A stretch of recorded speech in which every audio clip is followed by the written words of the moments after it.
TV조선 취재 기자들이 전하는 뉴스의 중심 보도본부 한라인.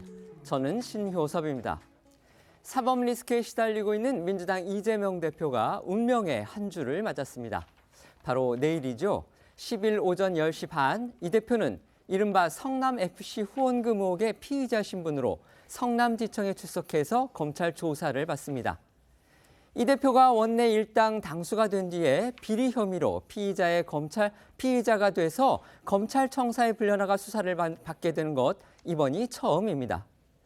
검찰 관행상 이번 소환 조사는 기소로 이어질 가능성이 크다는 관측이 많습니다. 검찰은 더 나아가 이번 주 안에 체포 여부를 비롯해 이 대표 신병 처리에 대한 결론도 내릴 것으로 보여 주목됩니다. 여야 정치권은 오늘부터 이미 제1야당 대표의 비리 혐의 검찰 소환이라는 초유의 상황을 맞아서 거칠게 대립했습니다. 이재명 검찰 출두를 둘러싼 여야와 이 대표 주변 움직임이 오늘의 첫 번째 소식입니다.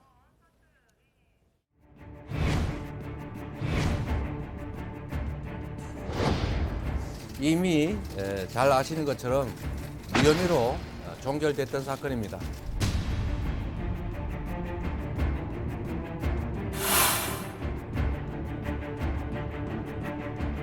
이재명은 죽지 않습니다. 부혐의 종결한 것을 검찰이 억지로 되살려 준 것입니다. 기가 막히지 않습니다.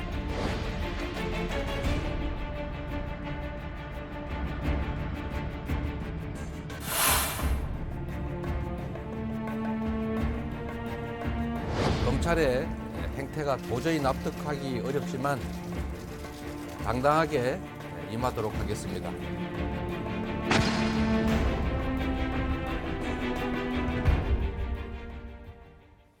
이재명 민주당 대표의 검찰 출석이 하루 앞으로 다가왔습니다. 이 대표 지금 총력 대비에 나선 그런 모습이죠. 네, 이재명 대표 측은 내일 오전 10시 30분 성남FC 후원금 의혹과 관련해 수원지검 성남지청에 피의자 신분으로 출석합니다. 이 대표는 지난 주말 공식 일정을 잡지 않고 검찰 소환 조사 준비에 돌입한 것으로 전해졌는데요. 변호인단과 함께 검찰의 예상 질문을 추리고 과거 경찰 수사 때 소명한 사실관계들도 다시 한번 꼼꼼히 정리하고 있는 것으로 알려졌습니다. 이 대표는 오늘도 역시 최고위와 한반도 평화경제특별위 출범식 참석 이외엔 별다른 공개 일정을 잡지 않고 검찰 소환 조사 준비에 몰두할 것으로 보입니다. 이 대표 내일 이 포토라인에도 설 계획인 것으로 알려졌습니다. 성남지청은 건물이 워낙 오래돼서 흔히 이제 소환된 정치인 등이 언론을 피하기 위해서 사용하는 지하 출입구가 아예 없다고 합니다. 그렇습니다. 이 대표는 무엇보다 이 성남FC 후원금 의혹이 2년 전 경찰이 수사 결과 무혐의로 결론을 낸 사안인 만큼 이번에도 무혐의 입증에 자신감을 보이고 있는 것으로 알려졌는데요. 앞서 검찰 조사에서 당당히 임하겠다고 밝힌 데 이어 내일 검찰 출석도 공개적으로 하고 이른바 포토라인에 서서 취재진들에게 검찰 조사에 대한 입장도 밝힐 계획으로 알려졌습니다. 앞서 이 대표는 성남시장이던 시절 그리고 경기도지사이던 시절에도 각각 공직선거법 위반 혐의와 직권남용 혐의 등으로 검찰에 출석한 적이 있었습니다. 당시에도 취재진들을 향해서 자신의 결백함을 강하게 주장했었는데요. 관련해서 과거 검찰에 출석했던 이 대표 모습 보시고 이어서 최근에 이 검찰 조사에 대한 이 대표의 발언까지 보고 오겠습니다. 아무리 양보해도 죄가 되지 않는 내용들이었습니다.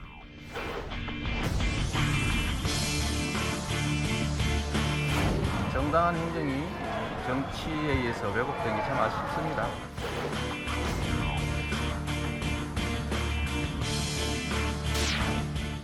검찰의 행태가 도저히 납득하기 어렵지만 당당하게 임하도록 하겠습니다.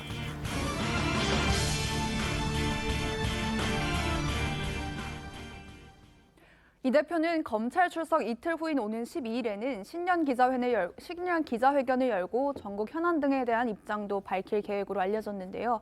검찰 출석 이후에 피의사실 공표성 검찰발 보도가 이어질 것으로 보고 신년 기자회견에서 각종 현안 메시지를 쏟아내면서 맞불을 놓겠다는 이른바 반격 전략이라는 해석도 나오고 있습니다. 검찰에서 피의자로 조사를 받고 이틀 뒤에 대국민 기자회견을 한다. 결국 이제 자신의 존재감 그리고 이제 자신감을 보여주기 위한 정치적 의도도 엿볼 수 있겠는데요. 제1야당 당수의 검찰 소환을 앞두고서 여야 정치권에서는 여러 목소리가 쏟아지고 있죠. 네, 이 대표의 이 검찰 출석을 앞두고 민주당에서는 이재명 대표의 결백을 주장하고 있고요. 검찰 수사가 사실상 윤석열 정부의 정적 죽이기라는 비판의 목소리가 쏟아져 나왔습니다. 정청래 최고위원은 이재명은 죽지 않는다며 경찰이 무혐의 처분한 죽은 사건을 되살려 어떻게든 죽이겠다는 정적 제거, 정적 숙청하려는 정권은 오래가지 못한다고 주장을 했는데요. 우상호 의원은 앞서 한 라디오 인터뷰에서 대한민국 정치사에서 제1야당의 당수를 구속시킨 전례가 없다며 만약 구속시킨다면 나라가 뒤집어질 것이라고 말을 했습니다. 반면에 국민의힘에서는 이재명 대표를 범죄 혐의자, 피의자라고 칭하면서 부패에 민낯이 드러났다고 파상 공세를 퍼부었습니다. 김행 비대위원은 범죄 피의자 신분인 이재명 대표의 이름 석자는 대한민국 역사에 씻을 수 없는 오명으로 기록될 것이라고 비판의 날을 세웠고요. 당권 주자인 김기현 의원은 한 라디오 인터뷰에서 앞서 우상호 의원의 발언을 꼬집으면서 이 대표가 오히려 구속되지 않으면 나라가 뒤집어질 것이라고 생각한다고 맞받아쳤습니다. 앞서 나온 우상호 의원의 목소리와 오늘 나온 김기현 의원의 목소리 이어서 들어보겠습니다.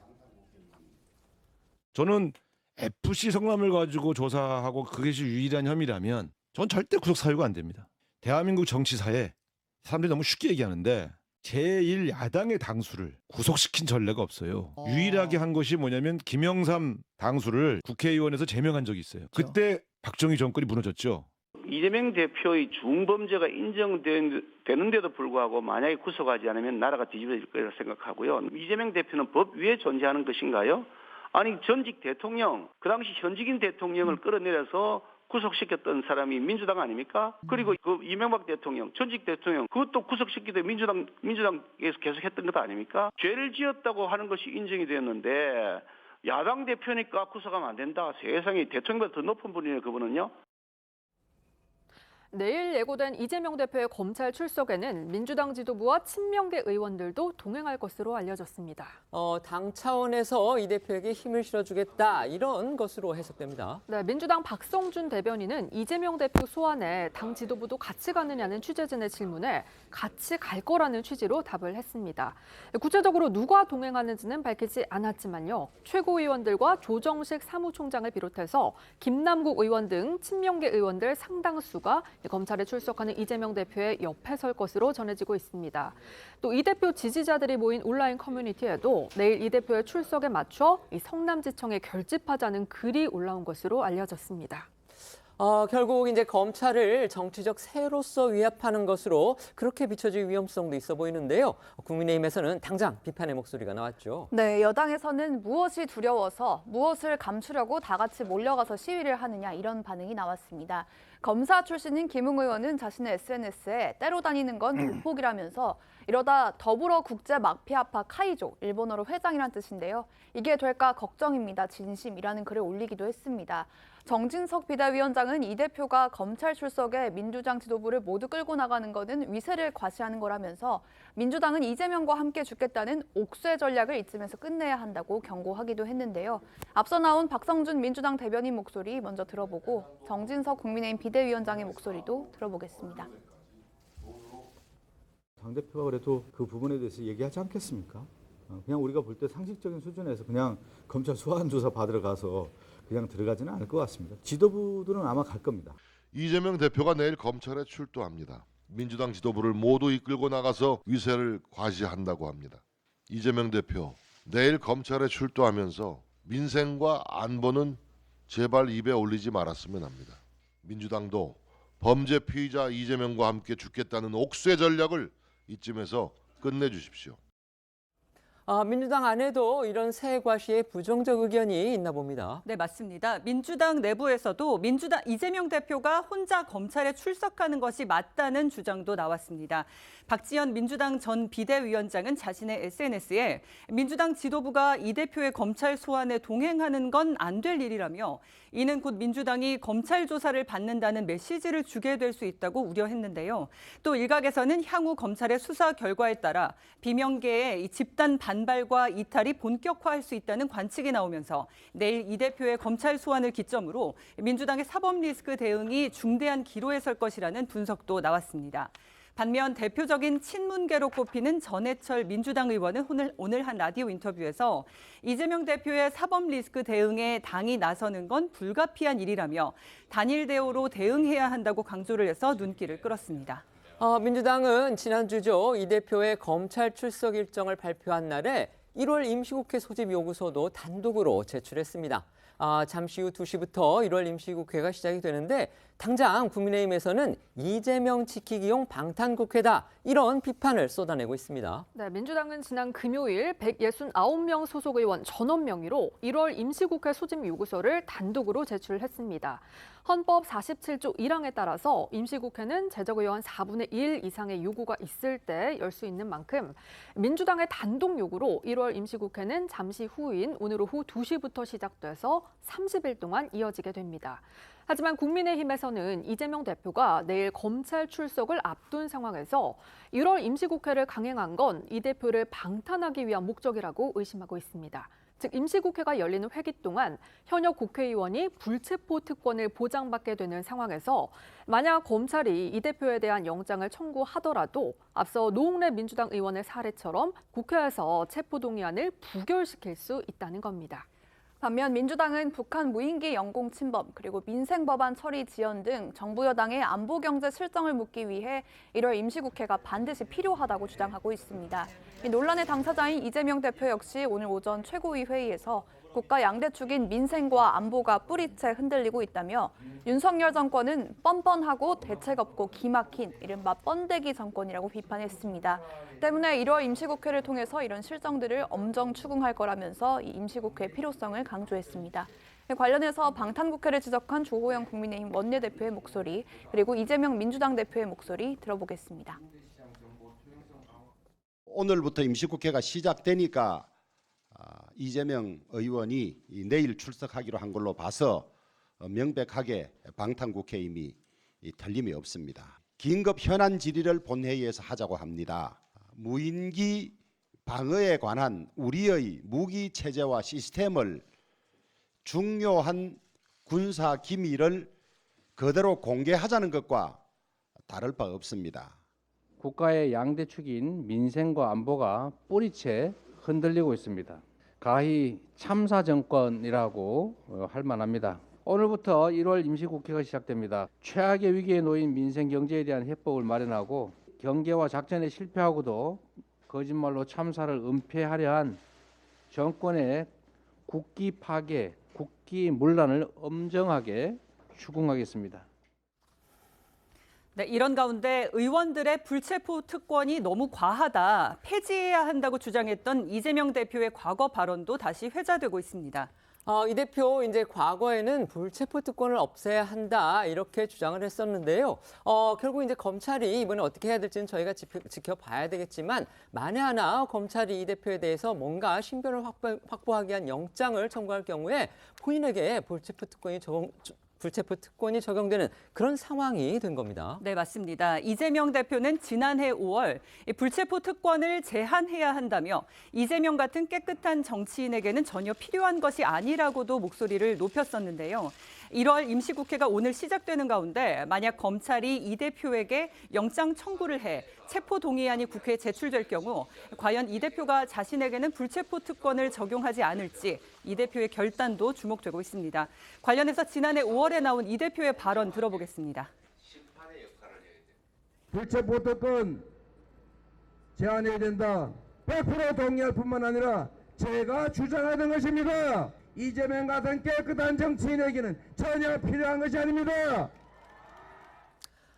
지난주 금요일 저희가 방송 중에 그 이재명 대표의 검찰 소환 일정이 확정됐다 이런 속보를 전해드리면서 과연 민주당이 그 이재명 대표의 검찰 소환에 맞춰서 임시국회를 소집할까 주목된다 이렇게 저희가 말씀을 드렸었는데 결국 이재명 대표의 검찰 소환이 이루어지는 그날 소환 일정이 확정된 그날 민주당이 1월 임시국회 소집을 단독으로 요구해서 결국 관철을 시켰습니다. 이렇게 되다 보니까 결국 국민의힘에서는 이재명 대표 방탄을 위해서 민주당이 무리하게 임시국회를 밀어붙였다 이렇게 주장을 하고 있고요. 반면에 민주당은 북한 무인기 침투 소동을 비롯해서 따져볼 일이 많다. 임시국회는 당연히 국회의 어떤 민생 법안 심의 등을 위해서 당연히 필요하다. 이렇게 지금 맞서고 있습니다. 이 논란 어떻게 보시는지 패널들께 한번 여쭤보겠습니다. 먼저 말씀해 주시죠. 이재명 대표에 대한 사법적인 리스크는 최근 갑자기 부각된 것이 아니고 이미 대선 과정에서부터 많이 부각이 됐었고 그 이후에 국회의원 출마하는 과정 또 당대표로 출마하는 과정에서도 이제 민주당 내에서도 여러 가지 이와 관련된 이른바 리스크가 있다라는 얘기들이 많이 나왔기 때문에 진작 예견된 상황이었습니다. 그런 상황에서 이제 쭉 흘러오는 거고 지금 임시국회를 방탄으로 볼 거냐 아니면 민생을 위한 국회로 볼 거냐 이것은 국민들이 보시기에도 각각 자기 자신의 정당의 상황에 따라서 그 프레임으로 보는 거죠. 보는 건데 현재 이 대표가 사법 리스크의 최전선에 있다 보니까 이것이 정치적으로 봤을 때는 이재명 대표를 위한 방탄국회 아니냐 또 이렇게 국민의힘에 주장하고 있는 것도 전혀 근거가 없다 이렇게 볼 수는 없는 겁니다. 물론 이제 검찰에서 이야기하는 이제 이 대표의 혐의라는 것이 구체적으로 어떤 것이냐라는 게 이제 공개된 바는 없지 않습니까? 여러 가지 나온 바가 있기는 하지만 그 상황이 어떤 것인지 좀 봐야 될 것 같고요. 이게 국회의원의 특권이라는 것이 불체포특권, 면책특권 대표적으로 얘기하고 그동안에 여야가 서로 이제 특권 없애야 된다라고 다 얘기했지만 결과적으로 지킨 것은 많지 않습니다. 거의 공연불에 그쳤고 지금 이재명 대표 같은 경우도 본인의 문제이기 때문에 아마 이런 상황이 됐을 때 그걸 지킬 가능성은 거의 없지 않나. 그리고 민주당과 이 대표 측에서 이 상황 자체를 지금 검찰에 의한 하나의 정치 탄압이라는 프레임으로 이 사안을 보고 있기 때문에 이 국민의힘에서 바라보는 일종의 이제 비리 정치인 프레임 이것과는 완전히 다른 측면에서 보기 때문에 그것에 민주당이나 이 대표 측이 응할 가능성은 거의 없지 않나 이렇게 봅니다. 네. 의원님은 어떻게 생각하십니까? 글쎄 우선은 본인 스스로가 이재명 대표가 자기 입으로 자기와 같은 깨끗한 정치인에게는 불체포 특권이 필요 없다 이렇게 얘기한 바가 있는데 실제로 우리 정청래 최고가 그야말로 한동훈 장관에 빗대어 가지고 이번에 불체포 특권이 이루어진 것에 체포동의안이 부결된 것을 땡큐라고 얘기하는 건 매우 시대착오적인 거거든요. 더군다나 이재명 대표 현재 지금 이 혐의 자체는 국회 안에서의 발언을 통해서 한다든지 정말 과거와 같은 어떤 현 정부의 문제를 어떤 쟁론을 대립각을 갖고 한 부분이 아니라 과거에 있었던 일에 대한 부분이고 또 하나는 성남뿐만 아니라 수원, 서울중앙지검 3번에 걸쳐서 2번에 더 고비를 넘겨야 되는데 첫째로 그 민주당이 잘못하는 것이 바로 그 다음 날 임시국회를 열었다는 것이 아무리 좋은 현안 현재 민주당이 우리가 주장하듯이 안보 현안들이 많습니다. 무인기 현안이 있다 하더라도 누가 봐도 이건 방탄이라고 하는 말하자면 반대당으로부터 오해를 일으킬 수 있는 거죠. 그렇다면 최소한 설 전후로 해서 임시국회를 소집한다든지 이런 것이 필요하고 또 하나는 한번 지금 농내원 부결시켰기 때문에 더 부담이 될 것이고 만약 이 상태로 본다면 또 부결시킬 가능성이 있고 그렇다면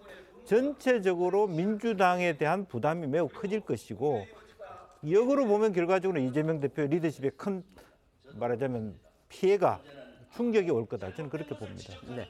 아까도 말씀드렸지만 어디까지나 지금 검찰이 이제 체포영장이든 구속영장이든 청구한다는 전제에서 말씀을 드린 건데요. 이건 어디까지나 확정된 사실이 아니라는 거 다시 한번 말씀을 드리겠습니다. 어쨌든 이제 현직 제1야당 당수가 개인 비리 의혹과 관련해서 검찰 소환 조사를 받는 거 이번이 처음인데요.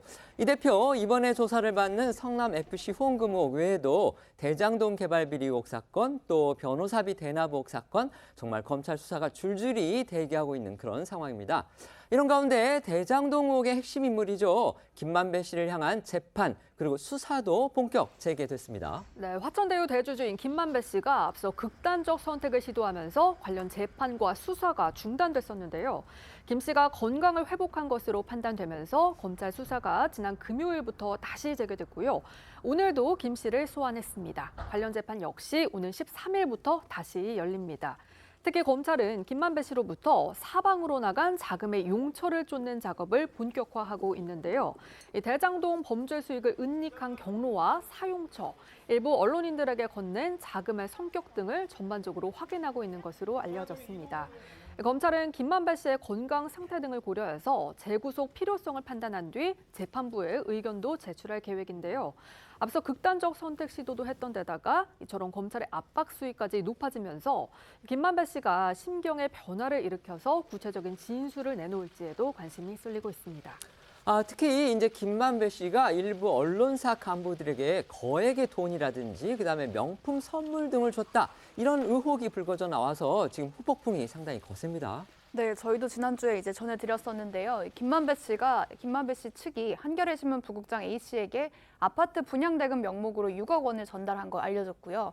중앙일보 간부 B 씨, 또 한국일보 간부 C 씨에게도 거액의 돈을 건넸고 채널A 법조팀 간부 D 씨에게는 고가의 명품 선물을 전달했다는 의혹이 불거진 상황입니다. 이런 가운데 저희 TV조선의 취재에 따르면 한겨레 신문 부국장 A 씨는 김만배 씨에게 아파트 분양금 마련이 어렵다면서 9억 원을 요구했던 것으로 전해졌는데요.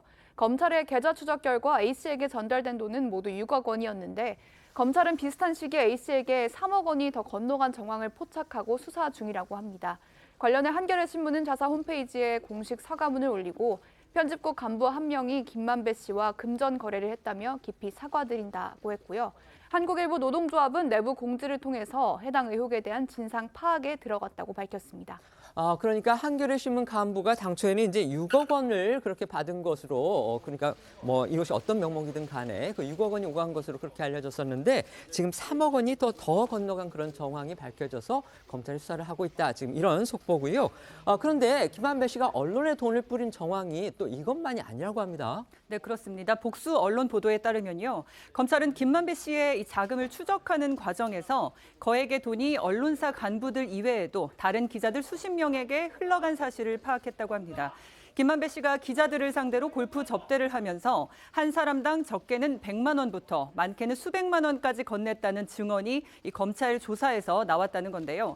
관련해서 김만배 씨는 지난 2021년 당시 정치권과 법조계 등에 350억 원 상당의 로비를 했다는 의혹에 대해서 불법 자금이 거래된 적이 없다며 전면 부인한 바가 있었습니다. 최근 다시 시작된 검찰 소환 조사에 출석하면서는 언론인 로비 의혹에 대해서 침묵으로 일관하고 있습니다. 앞서 나온 김만배 씨의 말을 들어보시고 지난 금요일과 오늘 검찰에 출석하는 김만배 씨의 모습 영상으로 보겠습니다. 정치권과 법조계에 350억 원 로비했다는 의혹이 제기된다. 어떻게 입장이십니까? 사실이 아닌 말들이 오갔지만 불법적인 자금이 거래된 적은 없습니다. 검찰 수사에서 계좌 추적 등 자금의 입출구를 철저히 수사하신다면 이 현재 불거진 의혹들에 대해서 많은 부분들이 해소될 거라고 생각합니다.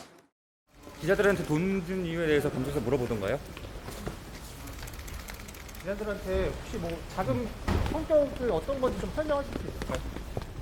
사용증을 안 쓰셨는데 그 부분에 좀 설명 주시죠. 언론이 이런 게 이렇게 나오고 있는 거 그거에 대해서 이와 관련해 국민의힘에서는 김만배 씨가 언론을 매수한 목적이 이재명을 대통령으로 만들어 대한민국 전체를 대장동화하려고 한 것이라는 주장까지 나왔습니다. 정진석 국민의힘 비대위원장의 목소리 들어보겠습니다. 김만배 씨가 언론에 억대의 금품을 살포하면서 전방위 로비를 한 사실이 드러났습니다. 언론에 억 단위의 금품을 살포했다면 정치권에는 얼마나 많은 돈을 뿌렸겠느냐라는 소문이 시중에 파다합니다. 검찰 수사 전이라도 대장동의 검은 돈이 한겨레 신문의 대장동 보도에 어떤 영향을 미쳤는지 자체 조사를 하고 그 결과를 독자들과 국민께 공개해야 합니다. 김만배 씨가 언론을 매수한 목적이 무엇이었겠습니까? 이재명을 대통령으로 만들어 대한민국의 대장동화를 노렸습니다. 김만배 씨가 대장동 개발 특혜 의혹에 대한 수사가 본격화됐던 지난 2021년 9월 한 법무법인을 선임하면서 120억 원가량의 수임료를 지급했다는 의혹도 제기가 됐습니다. 120억 원. 이게 이제 보통 이제 생각해도 많은 돈이지만 특히 변호사 비용으로 120억 원이라면 정말 엄청나게 큰 돈이죠. 따라서 검찰은 이런 이제 비상식적인 수임료가 결국은 범죄 수익의 은닉 목적으로 높게 책정된 그런 가액이 아니냐 이렇게 의심을 하고 있는 겁니다. 네, 관련해 검찰은 해당 법무법인의 변호사 사무실 등을 압수수색하고 휴대전화 등도 확보한 것으로 전해졌는데요. 해당 법무법인 측은 수임료 수수 등에 전혀 불법이나 잘못된 것이 없으며 이 범죄 수익과 연결시키는 게 황당하다는 입장을 전해왔고요. 100억 원이 넘는다는 건 역시 터무니없는 얘기라면서 실제로 그보다 적다고 주장하고 일부는 김만배 씨에게 돌려줬다고 밝혔습니다. 이런 가운데 지난 주말에요. 이미 이제 가짜뉴스로 굳어진 이른바 청담동 술자리 의혹 관련한 소식들도 다시 주목을 받게 됐습니다. 특히 민주당 김의겸 대변인의 발언이 눈길을 끌었죠. 네, 이른바 청담동 술자리 의혹을 국감장에서 폭로해서 한동훈 법무부 장관으로부터 10억 원의 손해배상 소송을 당한 김의겸 민주당 의원이 승소 100%를 자신했습니다. 지난 7일에 공개된 한 예능 방송에서 청담동 술자리 의혹 제기와 관련해 10억 있냐, 어떻게 마련할 거냐 이런 질문이 이어지자 집을 팔면 10억 원은 어떻게 좀 될 수 있을 것 같지 않을까 싶은데 그 다음부터는 막막하다면서 그런데 그럴 일 없다. 제가 100% 이긴다고 주장한 건데요. 하지만 아시는 것처럼 이 청담동 술자리 의혹은 경찰 수사로 이미 거짓으로 결론이 나고 있는 상황이고요. 한 장관은 여러 차례 김 의원에게 반드시 법적 책임을 묻겠다는 의지를 드러낸 바 있습니다. 관련 목소리 잠시 듣고 오겠습니다. 국감 때 제가 물어본 게 그 술자리에 있었느냐라고 하는 내용을 물어본 건데 그게 명예훼손이 되나 싶은 거고 설사 그게 명예를 훼손했다 할지라도 그 훼손한 대가가 10억 원까지나 되나 여기에 대해서는 저도 좀 놀랐습니다. 이분이 스스로의 몸값, 자신의 몸값을 대단히 높게 매기는구나. 매번 입만 열면 거짓말 해도 그냥 넘어가 주고 책임을 안 지니까 자기는 그래도 되는 줄 알고 이러는 것 같습니다만 이번엔 달라야 한다고 생각합니다. 앞으로도 국회의원 배지 뒤에 숨어서 선량한 국민들 상대로 거짓말하면서 해코지하고 다니실 겁니다. 앞으로 그렇지 못하시게 제가 확실하게 법적 책임을 이번에 묻겠습니다. 네, 해당 프로그램에서 김 의원은 윤 대통령과 한동훈 장관에게 영상 편지를 남기기도 했는데요. 이 진행자의 요청에 의한 거였는데 먼저 한 장관에게는 많이 힘드신 것 같고 힘드신 게 너무 당연하다면서 그러나 잘 이겨내시기를 기대하고 그래도 뭔가 지금 사람들이 궁금해하고 또 하고 싶은 말씀이 있을 것 같다고 했고요. 윤 대통령을 향해서는 약주를 많이 하신다는 이야기를 많이 듣는다고 말문을 연 뒤에 제가 청담동 술자리 의혹을 했기 때문에 대통령님께서 술을 끊거나 줄이시는데 일조를 했을 거라고 생각한다. 새해에도 술은 너무 많이 하지 않으시길 바란다고 말을 했습니다. 김 의원이 이런 얘기를 한 게 저희가 아까 이제 예능 방송이라고 얘기를 했는데 이게 이제 한 OTT 프로그램에서 거의 코미디에 가까운 그러니까 풍자를 많이 하는 그런 코미디 프로그램이다. 이렇게 저희가 소개를 드리겠습니다. 따라서 김 의원의 이런 발언도 아마 그런 그 프로그램의 분위기에 맞춰서 한 얘기가 아닐까 그런 생각도 들기는 하는데요. 어제 국민의힘에서는 김 의원의 이 같은 승소 100% 발언에 대해서 아주 비판하는 논평이 또 나왔습니다. 네, 100% 승소를 자신한다는 김 의원의 주장에 어제 여당에서는 곧 죽어도 검찰을 향해 호통을 쳐대는 이재명 대표의 대변인다운 모습이다. 이런 반응이 나왔습니다. 국민의힘 장동혁 원내대변인은 이 논평을 통해서 덧탐사의 보도가 새빨간 거짓임은 이미 만천하에 드러났다면서 그럼에도 김 의원이 재판에서 100% 이긴다고 하는 걸 보면 이제 손해배상 완박법이라도 발의할 모양이라면서 비판을 쏟아낸 건데요. 이어 장 원내대변인은 이 꿩이 수풀에 머리를 쳐박아도 날아드는 매를 피할 수 없다면서 이번 손해배상 소송을 피해갈 방도는 전혀 없을 거라고도 주장했습니다. 이게 코미디 프로그램에서 나온 발언이기는 하지만 어쨌든지 간에 워낙 민감한 사안이기 때문에 김의겸 의원 승소 100%를 자신한다. 이 발언이 지금 화제가 됐고요. 또 이것에 대해서 국민의힘이 아주 강하게 비판하는 그런 논평을 또 냈습니다. 그리고 김의겸 의원 그 프로그램에서 윤석열 대통령의 술 문제를 지적하는 그런 또 발언을 했고 또 영상 편지까지 남겼는데요. 이거 어떻게 들으셨습니까? 글쎄요, 우선 그 김의겸 의원의 그러니까 당내 직위, 즉 그 대변인이라고 하는 것이 어떻게 보면 굉장히 중요한 제1야당의 대변인으로서 자기의 본분이 무엇인가부터가 중요한 부분이라고 봅니다. 무슨 얘기냐면 자기의 그동안의 법사위의 발언, 지금 이 뭐 100% 승소 이긴다는 이 발언은 바로 민주당의 어떤 권위의 실추, 말하면 신뢰의 실추, 그런 얘기하고 똑같은 거거든요. 좀 더 책임 있는 또 객관적인 입장에서 자기 상황들을 재평가할 필요가 있고, 처음에는 뭐 굳이 그렇게 어떤 다른 제보에 의해서 그런 질의를 했다 하더라도 과정이 지금 최근까지 들어와서 거의 다 가짜로 다 드러났지 않습니까? 누가 봐도 다 드러난 상태에 있었다면 내가 공당의 대변인으로서 좀 실수한 것 같다라는 것으로부터 스탠스를 좀 바꿀 필요가 있고, 여전히 그 스탠스를 유지하면서 또 그런 말하자면 지상파나 그런 어떤 정론의 어떤 그 방송 매체가 아니라 그런 OTT 프로에 가서 그냥 가십성으로 이렇게 얘기를 한다는 것은 매우 부적절하다, 저는 그렇게 봅니다. 네, 말씀해 주시죠. 아마 김 의원이 승소를 얘기한 건 이제 면책 특권이 있기 때문에 뭐 직무상 관련된 그런 거기 때문에 법적인 해당 사항이 없다는 그런 생각에서 얘기를 한 것 같은데, 근데 김 의원의 발언은 이게 법적인 문제만이 아니고 이게 신뢰의 문제인 거죠. 김의겸 대변인이 이야기한 이른바 청담동 의혹이 사실이 아닌 것으로 또 당사자도 그렇게 얘기를 했고, 또 관련된 사실들이 많이 보도가 되면서 많은 국민들이 사실이 아니다라고 이제 이미 알고 있는 상황에서도 여러 가지 얘기를 하고 있는 것은 결국 김의겸이라는 인물로 대표된 이 신뢰 자산이 상당히 깎인 상황이기 때문에 김의겸 의원이 어떤 얘기를 해도 그것에 대해서 받아들이는 것이 예전 같지 않은 거죠. 그리고 지금 이제 김 의원님 말씀하신 대로 대변인까지 맡고 있는 상황이기 때문에 거기서 어떤 얘기를 하는 것이 이제 당의 또 신뢰도에 영향을 미치는 그런 상황이어서, 전에도 저도 한번 얘기를 했었는데 대변인직에서는 좀 물러나는 것이 민주당이나 본인을 위해서 좋지 않나 이런 생각이 들고, 뭐 영상 편지에서 굳이 또 뭐 이 한 장관과 관련된 의혹이 있는 것처럼 또 대통령과 관련해서 어떤 음주 술 또 얘기를 하고 뭐 이런 부분들도 뭐 예능 방송에서 했다고는 하지만 굳이 거기서 그런 약간의 좀 뭔가 비꼬는 듯한 얘기를 굳이 할 필요가 있었을까 싶은 뭐 그런 생각이 듭니다. 네, 이런 가운데 지난 주말에는 조선닷컴의 단독 보도를 통해서 이 의혹과 관련한 새로운 사실도 드러났습니다. 가짜 뉴스라는 그런 정황을 더 짙게 만드는 그런 내용이었습니다. 네, 일단 목격자라고 지목됐던 첼리스트 A씨와 이세창 전 자유총연맹 총재 권한대행이 문제의 그날 밤 청담동이 아니라 역삼동 모처에서 새벽 3시 가까이까지 함께 머물다 각자 귀가한 것으로 드러난 건데요.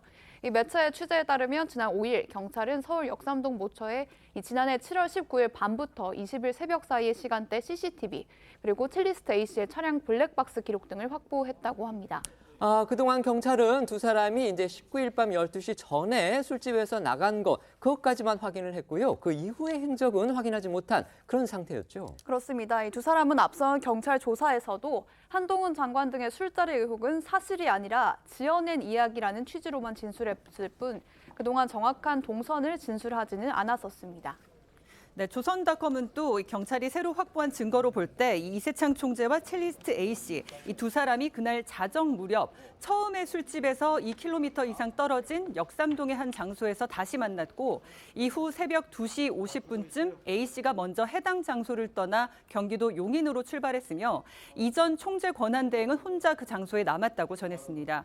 그리고 의혹의 시작이었던 A씨와 전 남자친구 B씨의 통화가 바로 그쯤에 이루어졌다고 하는데요. 당시 통화 내용은 유튜브 채널 더 탐사와 김의겸 의원에 의해 공개됐던 녹취록을 통해서 다시 들어보시죠. 김앤장 애들 있잖아. 김앤장 애들을 모아놓고 하는 거였어. 그래서 거기 청담동 어제 다 빌렸어. 근데 한동훈을 윤석열까지 다 온 거야. 진짜? 나 아예 다 막아놨어. 나는 못해. 대통령이 왔어 어디를? 왔어. 아니 경호원들도 있었을 거 아니야. 경호원들 다 있었지. 아니 한동훈은 먼저 왔어. 막 풀어주고 막 그러다가 이제 그 앞에 들어오십니다가 이러는 거야. 근데 그때가 1시야. 3시간을 놀러갔어. 결국 이런 주장 모두 거짓임을 인정하면서도 첼리스트 A씨도 그렇고 또 이세창 씨도 그렇고 왜 그동안 그 당일 행적에 대해서는 밝히지 않았는지 그 이유도 궁금합니다. 네, 조선닷컴도 그 이유에 대해서 이 두 사람에게 질문을 했지만 A씨는 답변을 하지 않았다고 하고요. 이전 총재 권한대행은 그날 저녁 식사부터 술을 많이 마신 탓에 너무 취해서 아무것도 기억나지 않는다 이렇게 해명했다고 합니다. 이처럼 청담동 술자리 의혹이 가짜 뉴스인 게 더 짙어지는 가운데서도 더 탐사 측은 여전히 진상규명이 끝나지 않았다면서 의혹 제기를 이어가는 상황입니다. 특히 더 탐사 공동대표 강진구 씨는요, 지난 7일 광주를 찾아 광주 전남 촛불 행동이 주최한 윤석열 퇴진, 김건희 특검, 광주 전남 촛불연대 행진에 참석해서 앞서 전해드린 조선닷컴의 보도 내용을 언급하기도 했는데요. 강 씨는 이 더 탐사가 윤석열 한동훈이 있었다고 하는 새벽 1시부터 3시 사이에 첼리스트가 이세창과 함께 있었기 때문에 결과적으로 이 청담 게이트는 거짓이다 이런 얘기를 하고 있지만 저희는 이미 한 달 전에 알고 있었다면서 청담 게이트는 단순한 대통령과 법무장관의 한밤 술자리가 아니라 서둘러 덮으려고 하는 게 본질이라고 주장했습니다. 또 강 씨는 윤 정부가 이 청담 게이트를 서둘러 덮으려고 하는 그 초조함 속에서 그들이 떳떳하지 못하다는 사실을 알 수 있었다고도 주장했습니다. 그러면서 다른 언론이 침묵하더라도 더 탐사는 윤 정부의 아킬레스건인 청담 게이트를 끝까지 추적해서 진상을 밝혀내겠다고도 했는데요. 하지만 윤 대통령과 한 장관이 술자리에 갔는지 안 갔는지에 대해서는 100% 확신한다는 건 사람의 영역이 아니라면서 다소 말을 바꿨습니다. 관련해서 거짓말임을 인정했던 첼리스트 A씨의 주장도 잠시 들어보시죠. 전화가 왔는데 드릴 말씀 없다고 하고 그리고 차단을 시켰거든요. 그런데 문자로 계속 오시더라고요. 신빙성이 1%도 없다. 그런 식으로 얘기했죠. 제가 자기네들 듣고 싶은 거 계속 듣고 싶은 거고. 윤석열 대통령님, 한동훈 법무부 장관 전혀 오지 않았었고요. 저는 그래서 본 적이 없어요. 새벽 3시까지 놀다가 간 거죠, 집에. 높으신 분들이 있고 이러면 제가 어떻게 할 수 없으니까 흡지 못한 사정으로 내가 늦었다. 그 얘기를 하고 싶어서. 어제 새벽에는요, 이 한 유튜브 라이브 방송에서 이 청담동 술자리 의혹을 전파하는 그런 내용이 또 방송이 됐다고 합니다. 그런데 그 방송의 채팅창에 민주당 이재명 대표의 이름이 등장해서 지금 논란이 되고 있죠. 네, 지난 8일 새벽에 한 유튜브 채널 진행자가 이재명 대표를 응원하고 청담동 술자리 의혹을 전파하는 내용의 라이브 방송을 했는데요. 그 과정에서 이 채팅창에 이재명이라는 이름이 등장을 한 겁니다. 보시는 것처럼 이재명 대표의 사진과 함께 이재명이라는 이름 옆에는 체크 표시도 붙어 있는데 이 체크 표시는 유튜브로부터 이 해당 인물의 공식 계정으로 인증을 받은 계정에 부여되는 것으로 이 대표 공식 계정이라는 의미입니다. 이 대표의 이름을 한 이 계정은 너무 늦은 시간입니다. 반갑습니다. 라는 인사말과 함께요. 모두 한번 같이 해주세요. 총구는 밖으로 라는 글 등을 적었습니다. 그러자 채팅창에서는요, 진행자 요청으로 시작된 댓글 구호 재창이 이루어졌습니다. 진행자가 총구는이라고 적으면 시청자들이 밖으로라고 댓글을 남기는 식이었는데요. 이외에도 진행자가 성남FC 관련 얘기를 할 땐 이 대표의 계정에서 나부터 공격을 멈춰야 전쟁이 끝날 수 있다. 모두 함께 가자라는 등의 글이 올라왔고요. 격려의 의미로 슈퍼챗을 한 번씩 쏴주자. 제가 쏘면 기부 행위로 압수수색을 당한다. 이런 글도 올라왔습니다. 슈퍼챗이라는 거 이제 유튜브 시청자들이 그 방송을 진행하는 사람들한테 보낸 이제 후원금을 말하는 겁니다. 청담동 술자리 의혹을 처음 제기한 더 탐사 같은 경우요. 지난달에만 7천만 원을 이 슈퍼챗으로 벌었다고 합니다. 맞습니다. 다만 이 대표의 공식 계정으로 글을 남긴 게 이 대표 본인이 맞는지는 확인되지 않았는데요. 조선닷컴에 따르면 어제 오후 10시쯤 이 대표 측에 이 해당 계정으로 댓글을 남긴 게 이 대표 본인이 맞는지를 물었지만 확인을 해봐야 할 것 같다라는 답 이후 더는 답변이 없었다고 합니다.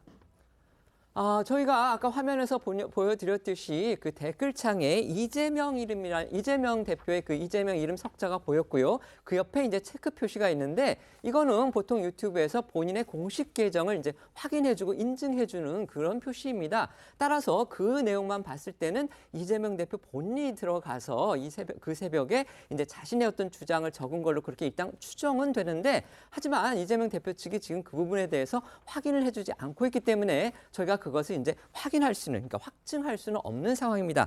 그런데 이전에 또 저희가 생각을 해보면요. 이재명 대표가 그 사법 리스크 이런 게 계속 불거지니까 새벽에 자신의 SNS에 글을 계속 올렸던 일 저희가 기억을 하게 됩니다. 따라서 이 새벽에 과연 이재명 대표가 과연 글을 올렸을지 또 이재명 대표가 만약에 글을 올렸다면 그 글들은 또 어떤 내용일지 이 부분 저희가 관심을 갖지 않을 수가 없는데요. 이거 어떻게 보십니까?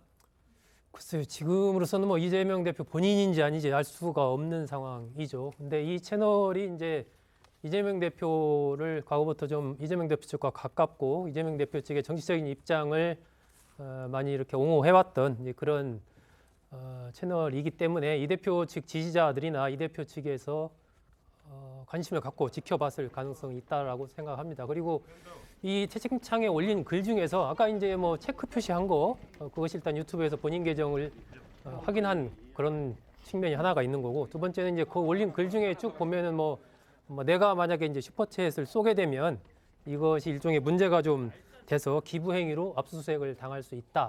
그런 내용이 이런 있습니다. 내용이 있거든요. 네네, 정치 기부 행위로 걸린다 그거죠. 네, 그렇습니다. 법에. 그렇기 네. 때문에 이제 일반인들이라면 사실 그런 글을 올릴 가능성은 없는 거죠. 기부 행위로 압수수색 당한다면 그에 해당하는 사람일 수가 있는 것이고 이제 국회의원들도 그런 부분에 해당이 될 수가 있겠죠. 그러니까 그런 측면에서 이재명 대표, 이 진짜 이재명 대표가 쓴 걸 아닌가? 뭐 이렇게 추측할 수 있는데 현 단계에서는 본인이 정확하게 그걸 인정한 건 아니기 때문에 뭐 정확하게 기다 아니다라고 지금 단계에서 확증할 수는 없지만 그 가능성을 또 배제할 수는 없지 않나 여러 가지로 그렇게 좀 판단이 됩니다. 의원님 어떻게 생각하십니까? 뭐 저도 마찬가지입니다. 실제적으로 뭐 그럴 개연성이 많아 보이고 뭐 공식 계정이라는 것 또 그 시간대가 그렇고 그다음에 이제 그 채팅의 내용 자체가 본인 아니면 하기 어려운 어떤 본인 심정을 상당히 많이 담았다 그렇게는 볼 수 있지만 그렇다고 100% 그렇기 때문에 이재명이 했다 그렇게 얘기하기도 좀 어렵고 어떤 면에서 이재명 대표 정도 되면 보좌관이나 대리인이 그런 것을 할 수도 있는 부분이고 따로 있을 수도 있습니다. 멀리서 네. 보면서 이재명 대표가 네. 문자 톡을 통해서 담당자한테 맞습니다. 올릴 네. 수도 있는 가능성은 있어 보입니다. 다만 만약 그게 이재명 대표라면 상당히 지금 말하는 성남지청 출두를 앞두고 밤잠을 설치고 있고 또 자기 지지자들을 좀 끌어모으고 싶은 그런 심중이 반영된 거 아닌가 그렇게만 추측할 수 있을 것 같습니다. 네. 이런 가운데 TBS 라디오에서 하차한 뒤 유튜브 방송을 예고했던 김어준 씨가 오늘 첫 방송을 시작했습니다.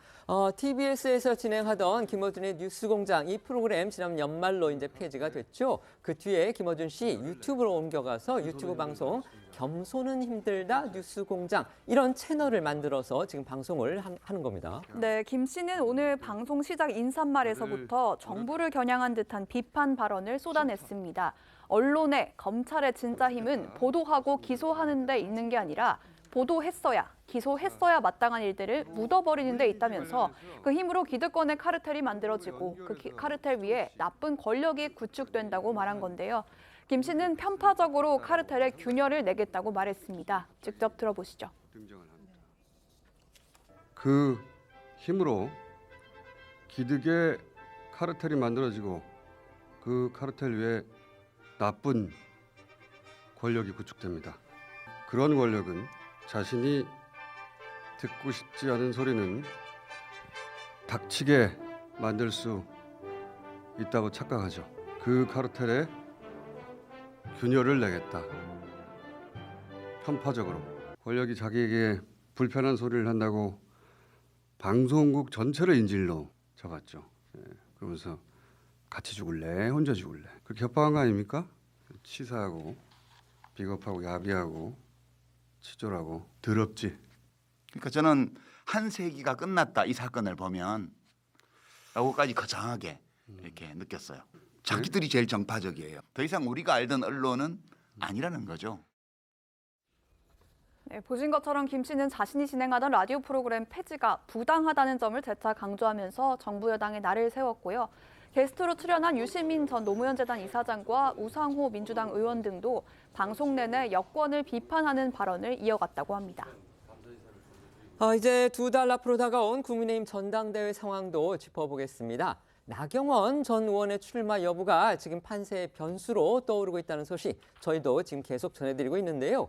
지난 주말이었죠. 용산 대통령실하고 그다음에 나 전 의원 측이 상당히 강하게 대립각을 세우는 그런 일이 지금 벌어져서 이른바 윤심의 향배와 관련해서 아주 비상한 관심을 모았습니다. 네, 그간 당대표 출마에 똑부러진 답을 내놓지 않았던 나 전 의원이 지난주 금요일에 한 언론 인터뷰에서 마음을 굳혀가고 있는 중이라고 당권 도전 가능성이 커졌음을 시사하는 발언을 내놓으면서 여권 안팎의 관심을 집중시켰는데요. 여기에 나경원 전 의원과 용산 대통령실 간 팽팽한 긴장감이 맴돌면서 나 전 의원의 출마 여부가 최대의 변수로 떠오르고 있는 겁니다. 대통령실은 현재 저출산고령사회위원회 부위원장을 맡고 있는 나 전 의원을 향해서 불편한 감정을 연일 여과 없이 드러내고 있습니다.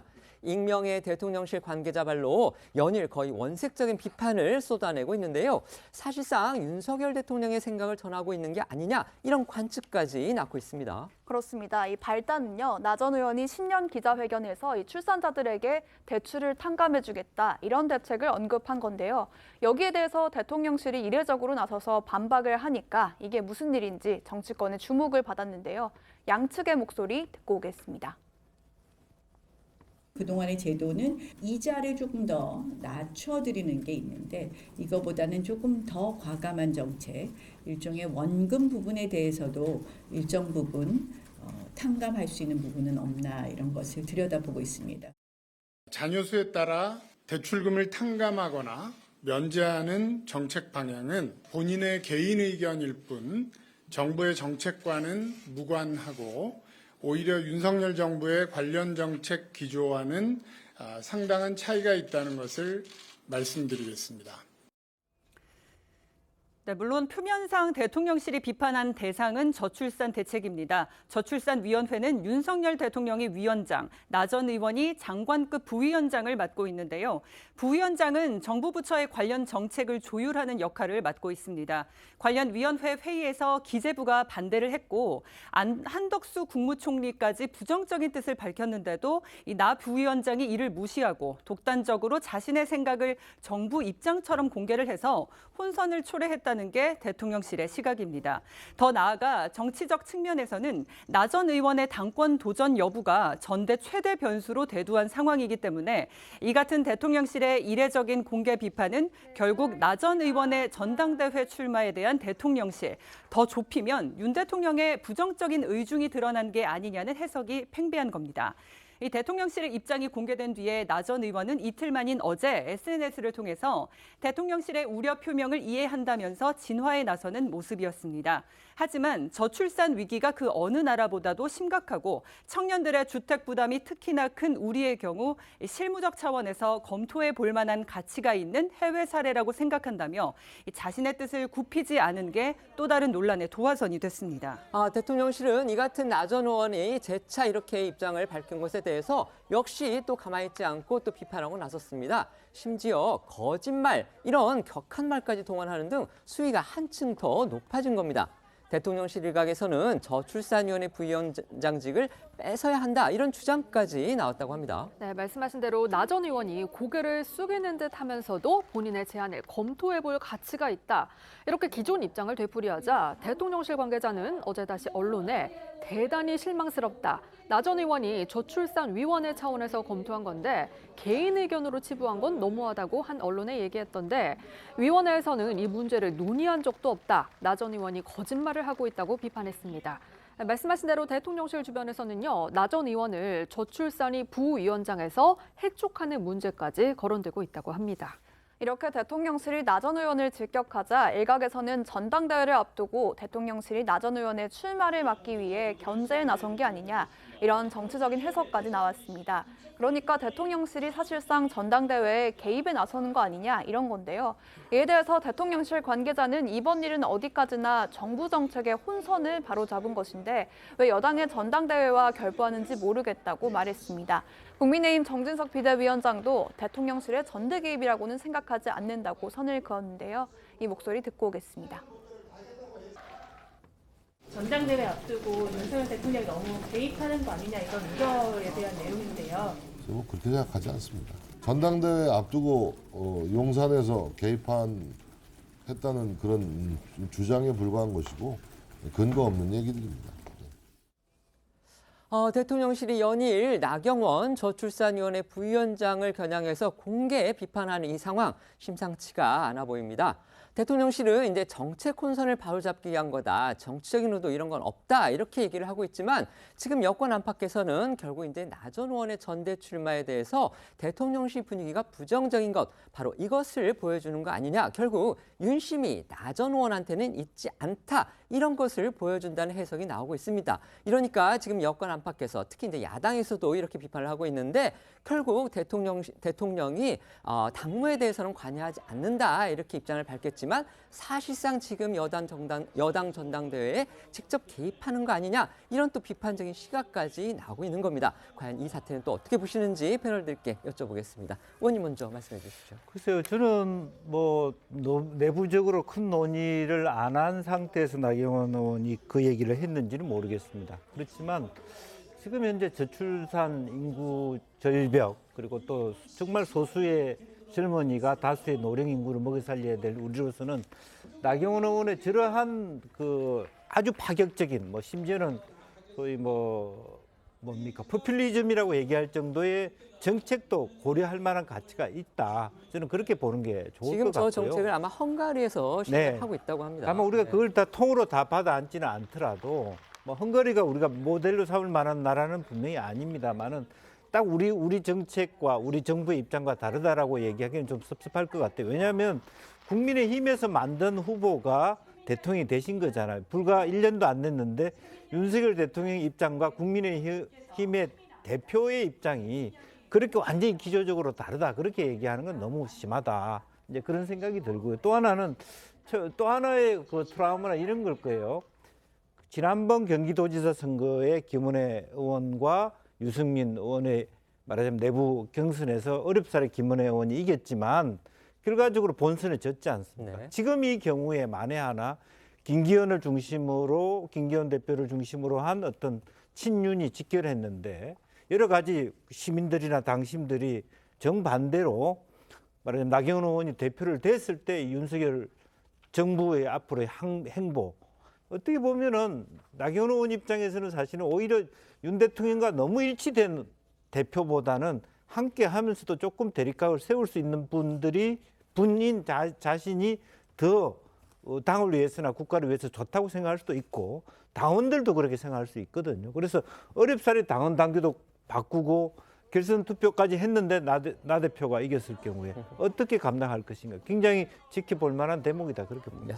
여러 가지 이제 가상 시나리오를 지금 말씀해 주신 거고요. 이제 결국 대통령실의 분위기는 이런 것 같아요. 이제 나경원 전 의원 같은 경우에 결국 이제 장관급 위원장직을 정부직을 맡겨놨는데 그렇다면 정부직 장관급으로서 고위 공직자로서의 어떤 처신을 해야 되는데 결국 그 자리를 갖다가 자기의 정치에 이용하는 거 아니냐 이런 지금 의심을 하고 있는 것 같고 나경원 부위원장 같은 경우는 아니다. 이거는 본인이 어디까지나 저출산 대책을 위해서 자기의 충정에서 나온 그런 아이디어이고 정책의 하나인데 이거를 왜 대통령실이 문제 삼는지 모르겠다. 이런 양측의 생각이 좀 다른 것 같습니다. 네, 말씀해 주시죠. 지금 대통령실에서는 뭐 그 정책이 지금 우리와 같느냐, 우리 사회에서 실효성이 있느냐 이 문제보다는 이번 전당대회를 지금 대통령실이 어떻게 보고 있나 하는 측면에서 좀 이 사안을 바라봐야 되지 않을까. 결국 제가 보기에는 이번 전당대회는 윤석열 대통령이 그야말로 이 국민의힘에서의 확실한 주도권을 움켜쥐는 그러한 어떤 계기로 지금 전당대회를 보고 있지 않은가 하는 생각이 들고요. 그런 측면에서 이제 김기현 의원을 중심으로 한 확실한 이른바 친윤 인사가 차기 당대표를 맡아야 된다라는 생각이 확고한 것 같습니다. 이미 보이는 여러 가지 움직임들, 관저에 이제 김기현 의원과 만찬을 한다라든지 또 권성동 의원이 중간에 사퇴한다라든지 이번에 나경원 부위원장과 관련된 이 부분도 사실 정책이 좀 다르다고 하면 굳이 그 청와대 수석이 나서서 정책이 다르다라고 보통의 경우라면 그렇게 얘기할 필요는 이례적인 경우죠. 그렇죠. 네. 없는데 이렇게 했단 말입니다. 맞습니다. 그렇다면 이것은 네. 분명히 정치적인 맥락이 굉장히 강한 것이고 거기에는 이번 전당대회를 김기현 의원 중심으로 가는 게 맞은데 나경원 의원이 지지율이라든지 기타 등등이 이렇게 나오고 있는 상황이니까 이것에 대해서 어느 정도 좀 제어할 필요가 있다라는 정치적인 맥락이 좀 작용했다라고 보는 것이 어떤 상식적인 정치적인 분석이 아닐까 뭐 그렇게 생각합니다. 네, 여당 안에서도 과거 이제 MB계였던 일부 원로 그리고 이제 친윤계 인사들을 중심으로 해서 나경원 전 의원에게 불출마를 거듭 압박하는 그런 분위기가 역력합니다. 또 당권 주자들 간의 신경전도 지금 거세지고 있고요. 네, 맞습니다. 국민의힘 상임 고문인 이 홍준표 대구시장과 이재호 전 의원은 나 전 의원에 대해서 정부 내 현직 유지와 당대표 출마 가운데 한 자리에만 충실해야 한다고 말을 했습니다. 먼저 홍준표 시장은 지난 6일 SNS를 통해서 나 부위원장이 대통령실의 경고를 새겨 들어야 한다며 그렇지 않고 두 자리를 놓고 또 과거처럼 기회를 엿보며 설치면 대통령실도 손절 절차에 들어갈 수 있다고 했고요. 오늘도 내용 없이 이미지만으로 정치하는 시대는 끝났다며 불출마를 압박했습니다. 이재호 전 의원 역시 장관급인 부위원장직에 충실해야지 당 행사에서 마이크를 잡고 그러면 임명권자를 욕보이는 것이라고 했습니다. 목소리 들어보겠습니다.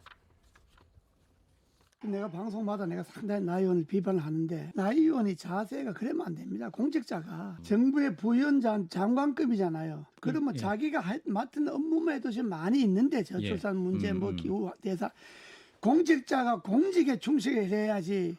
다리는 공직에 걸쳐놓고 노는 건 맨날 뭐 당 무슨 행사하는데 뭐 모임에 가서 마이크나 잡고 그러면 임명권자를 욕보이는 거예요. 임명권자는 그 직을 임명할 때는 전당대회 출마 안 할 거로 생각하고 줬을 거예요. 그런데 노는 거는 뭐 저출산위원회 노는 게 아니라 맨날 당내 가서만 놀고 하니까 정부를 욕보이는 거지.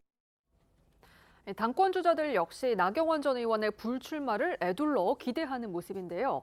사실상 친윤계 단일 주자로 떠오르고 있는 김기현 의원은 나 전 의원이 정부직을 맡으면서 당대표를 한다면 국민 정서에 바람직한지 비판이 들어올 거라고 주장을 했고요.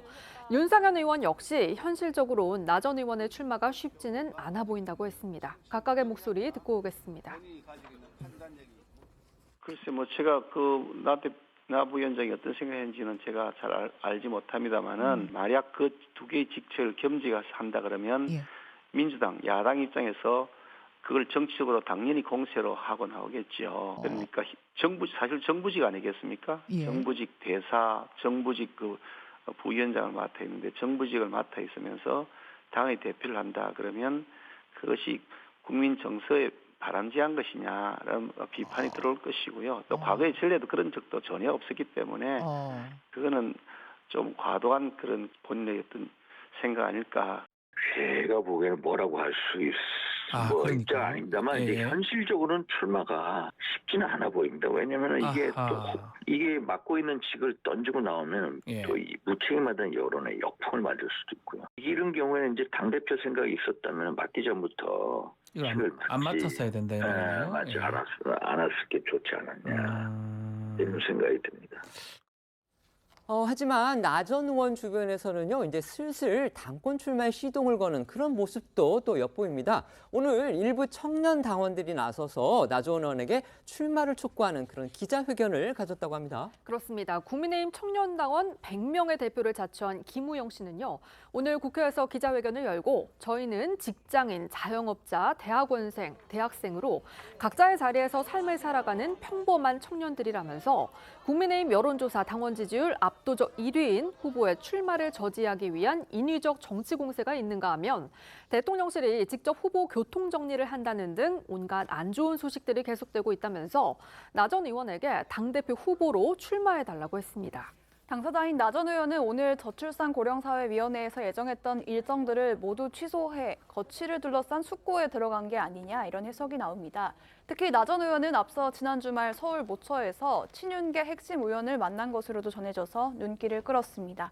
하지만 이날 회동에서 구체적으로 어떤 대화가 오갔는지는 알려지지 않았습니다.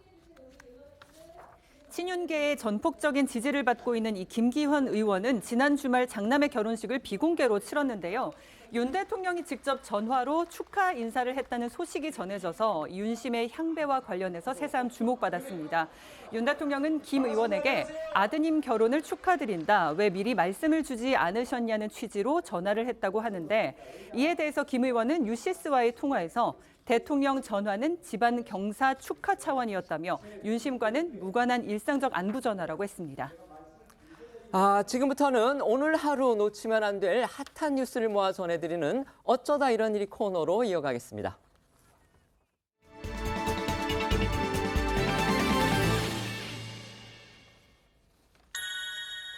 첫 번째 키워드는요, 중년의 위기입니다. 지금 김정은 북한 국무위원장 모습이 보이는데요. 중년의 위기? 이게 무슨 말인가요? 네, 어제가 김정은 위원장의 39번째 생일이었죠.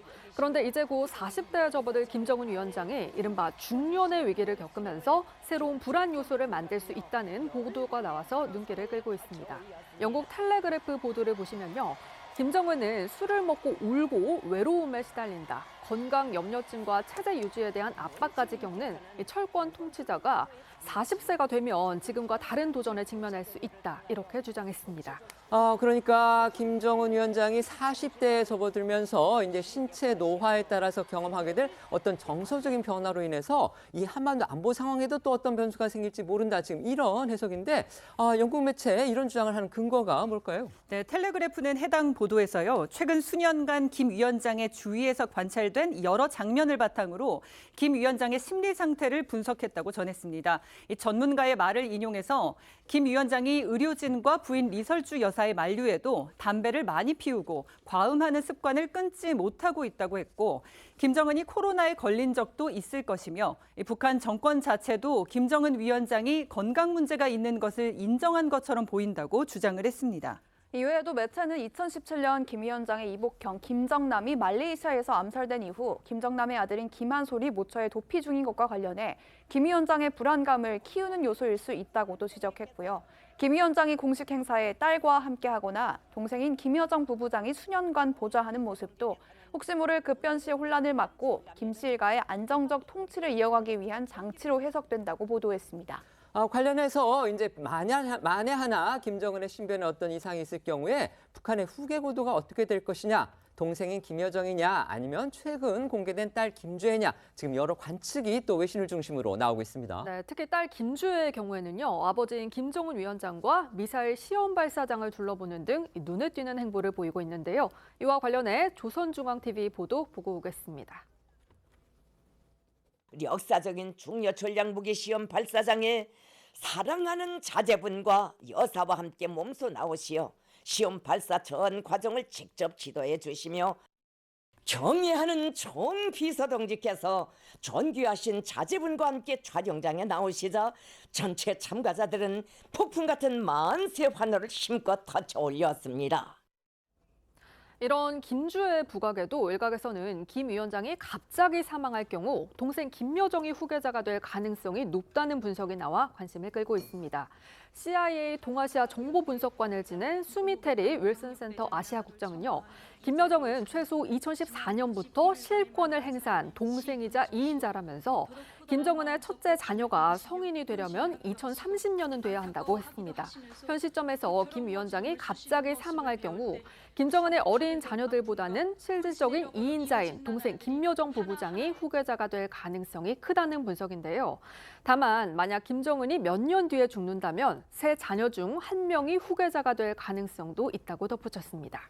김정은 위원장 39번째 생일이었던 어제, 그런데 우려했던 추가 도발 없었습니다. 네, 그렇습니다. 북한이 노동당 전원회의에서 이 남측을 적으로 규정하고 강대강 대남 정책 기조를 유지하겠다고 밝히면서 김 위원장의 생일에 미사일 발사를 강행할 거라는 관측이 나왔었는데요. 어제는 아무런 무력 도발 징후가 포착되지 않았고 북한 관영 매체들도 김정은 위원장의 생일과 관련해서도 특별한 언급이 없어서 궁금증을 낳았습니다. 김정은의 선대인 김일성 그리고 김정일의 생일은요 각각 태양절 그리고 광명성절로 정해서 지금 북한이 전체적으로 기념하고 있죠. 맞습니다. 하지만 김정은 위원장은 2012년 집권 이후에 생일을 내부적으로 공식화하지 않았고요. 이를 선전하거나 행사를 개최한 적도 없습니다. 연합뉴스에 따르면 중국에서 확보한 북한 새해 달력에도 이 김 위원장의 생일과 관련한 특별한 표기는 없었던 것으로 전해지는데요.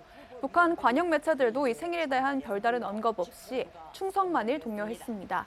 김일성의 경우에는 62살이 되던 1974년도에야 생일을 공휴일로 지정했다고 하고요. 김정일은 1974년 후계자가 된 후 8년이 지난 1982년 40살 생일 전날에 공화국 영웅 칭호를 수여받으면서 생일이 공휴일이 됐습니다. 이런 전례에 비춰봤을 때 김정은 위원장도 생일이 공식 공휴일이 되거나 명절로 되기까지 조금 더 시간이 걸릴 거라는 분석입니다. 두 번째 키워드는요, 문제적 풍자 작품입니다. 국회에서 열리려던 어떤 전시회 때문에 지금 정치권이 아주 시끄럽습니다. 그렇습니다. 국회 사무처가 윤석열 대통령 부부를 풍자하는 작품을 국회의원회관에 전시하도록 허가했다가 뒤늦게 철회해서 논란이 일고 있습니다. 오늘 열릴 예정이었던 이 전시회에는 더불어민주당 김용민, 장경태, 황운하 의원 등을 비롯해서 무소속 윤미향, 민형배 의원 등 국회의원 12명이 공동 주관한 것으로 알려졌는데요. 전시회에 걸릴 뻔했던 풍자 그림 내용을 잠깐 소개해드리면 윤 대통령으로 추정되는 인물이 나체 상태로 조선 왕실의 어의를 입고 있다거나 김건희 여사로 추정되는 인물과 함께 칼을 휘두르는 그림, 또 영화 헤어질 결심을 패러디하거나 술 취한 윤 대통령 옆에 한동훈 장관을 묘사한 듯 안경 쓴 개를 그려놓은 그림도 있었습니다. 지금 저희가 영상으로 보여드렸는데요. 지금 걸릴 예정이었던 그런 그림 가운데는 윤석열 대통령을 나체로 그려놓고서 상당히 민망한 부분을 이제 사람들이 보게 만드는 그런 그림도 있었다고 합니다. 어쨌든 국회 사무처는 이제 일단 이 전시를 허가를 했다가 결국 이제 당일날 이 그림들을 갖다가 다 몰수를 했다가 회수를 한 건데요. 이렇게 허가를 했다가 전시회를 막은 이유 뭔지 궁금하군요. 이 전시회가 국회 사무처의 국회의원 회관 회의실 및 로비 사용 내규를 어겼기 때문입니다. 해당 내규는요, 특정 개인 또는 단체를 비방하는 등 타인의 권리, 공중도덕, 사회윤리를 침해할 수 있는 회의나 행사는 사무총장이 회의실 및 로비의 사용을 허가하지 않도록 정하고 있는데요. 앞서 설명드린 그림 내용을 보면 이런 규정과 관련해 논란의 소지가 있는 상황이었습니다.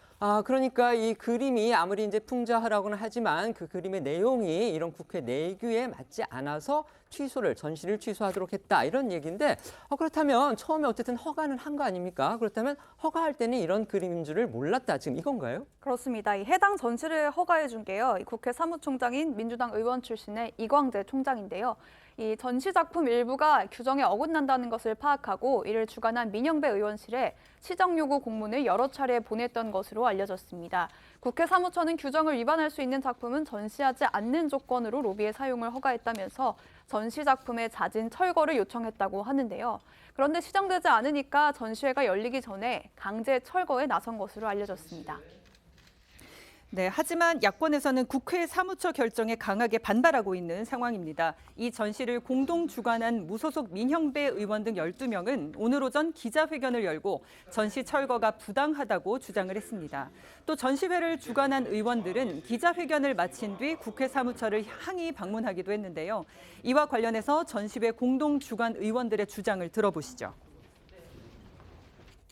전시의 취지는 시민을 무시하고 주권자 위에 군림하려는 정치 권력, 살아있는 권력 앞에 무력한 언론 권력, 권력의 신여를 자처하는 사법 권력을 신랄하고 신명나게 풍자하는 것이었습니다.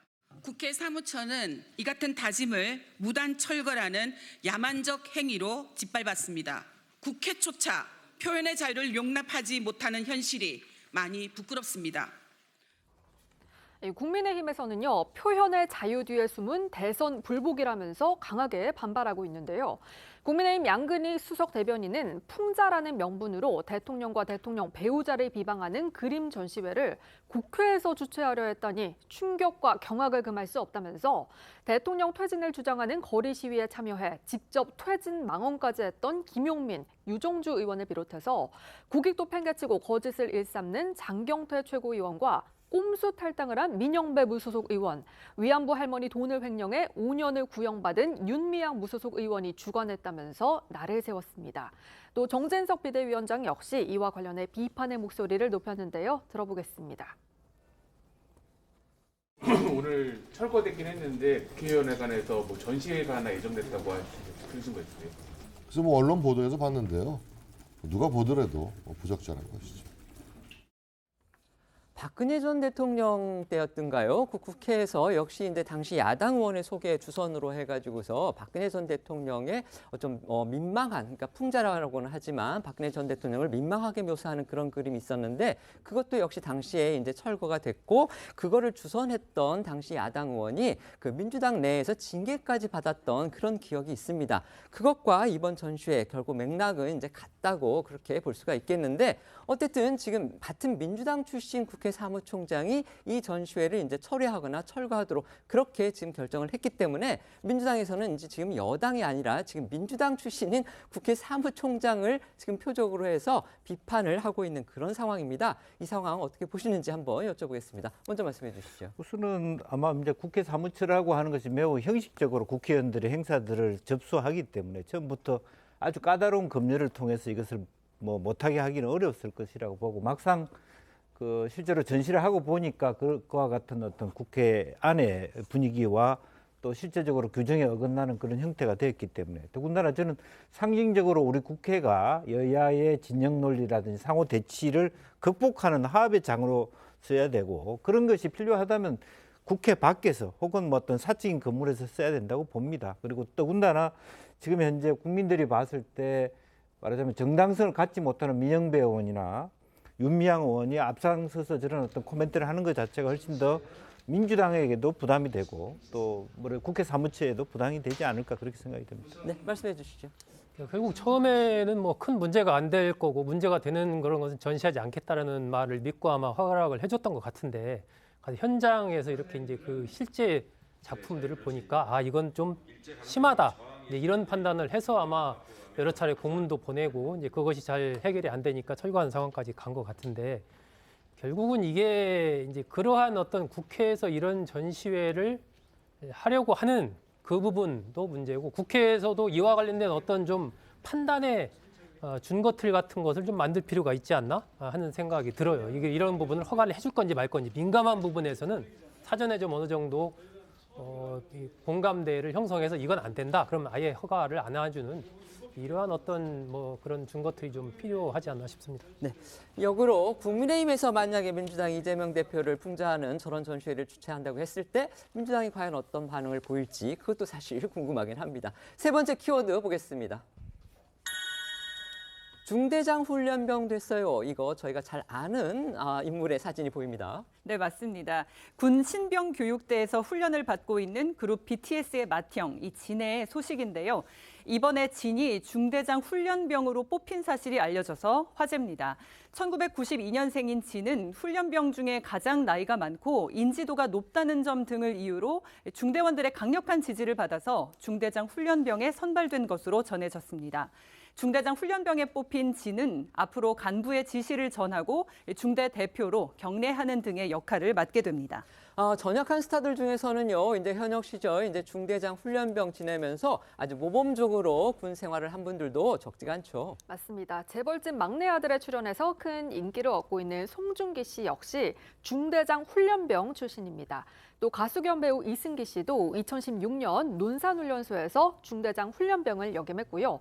최근 이상한 변호사 우영우에 출연한 강태호 씨는 중대장 훈련병을 거쳐 아예 신병교육대 조교로 남아서 군복무하고 있습니다. 진이 훈련받는 사진도 공개가 돼서 눈길을 끌었습니다. 그렇습니다. 앞서 군 관련 제보와 게시글을 올리는 SNS와 대국민 국군 소통 서비스 더 캠프에 화생방 훈련을 마치고 나온 진의 모습이 담긴 사진이 공개됐는데요.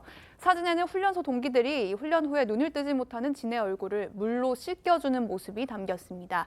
군 관계자에 따르면 진은 특혜 없이 다른 훈련병들과 똑같이 성실하게 훈련을 받고 있는 것으로 알려졌는데요.